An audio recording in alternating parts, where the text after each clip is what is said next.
In this video, I'm going to be talking about the Saviour Complex, what creates it, and how to heal from it. To some degree, I've always known that I suffer from a Saviour Complex, but it wasn't until more recently when a woman pointed it out in a tarot reading that I was able to go within and really examine this part of my identity. So what creates a Saviour Complex? I believe it's created in people that have been through a lot of shit in life and don't want others that they care about to go through the same shit that they've been through. This can cause you to want to pull your hair out when you see loved ones acting in a way that you know is not for their highest good. You know, for me, having lost my mom to cancer, when I see someone I care about eating fast food, I can't help but to get all wide-eyed. Can't help but to think in my mind, why the fuck are you putting that garbage in your body? I see a full-grown adult drinking pop that doesn't have vodka in it, or even worse, giving pop to their kids. I can't help but to question, why would anyone put that kind of garbage into their body? Another thing that contributed to my Saviour Complex was having past life memories come back to me.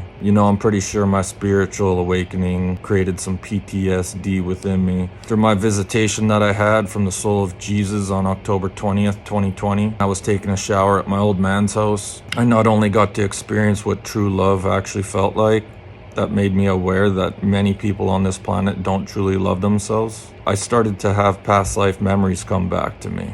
And this was probably one of the biggest contributing factors to this Saviour Complex being ignited within me. I started to remember lives with no disease, no violence, or people turning on each other or going to war. Lives where your food is not all poisoned. Land, air, and water is not full of pollution. You're not taxed to death, and free energy. Technology is not suppressed.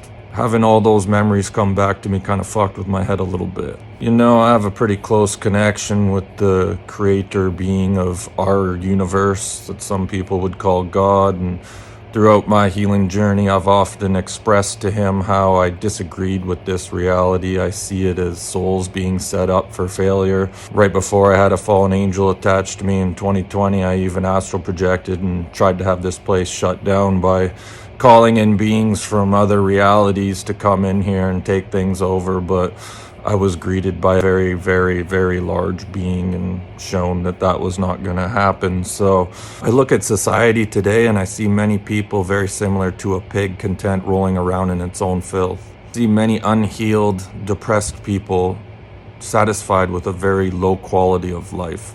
Sometimes when I see people that I care about that are so far off their spiritual path, that consistently keep repeating the same unhealthy patterns, I just want to put my hands on their shoulders and be like, don't you know your healing and spiritual evolution should be your number one main priority?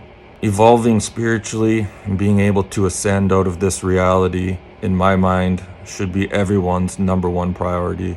I had an out-of-body experience one time where my guides and angels took me through time and space to some sacred geometry where I got to experience what oneness felt like. And I got to see where everyone was at in the collective. Also got to see how the angels viewed this reality as I saw through their eyes. And to be honest, when I got back to my body, the first thing that I said to them was, I don't necessarily agree with the way you guys see things. They see a homeless man that's addicted to hard drugs as simply having made the choice and is using their free will to experience that reality. And for me, my human brain has a problem with that. As someone that's experienced a lot of bullshit in this life, I know what it feels like to be depressed.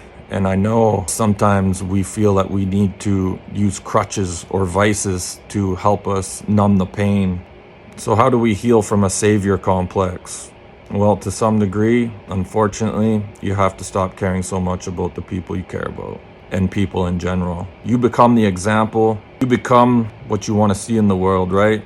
And so you set an example, and if people want to see you as a positive role model and make positive changes in their life, then so be it. And if people want to hate because they can't stand to go within and do the inner work, then so be it. That's all I got. Thanks for watching.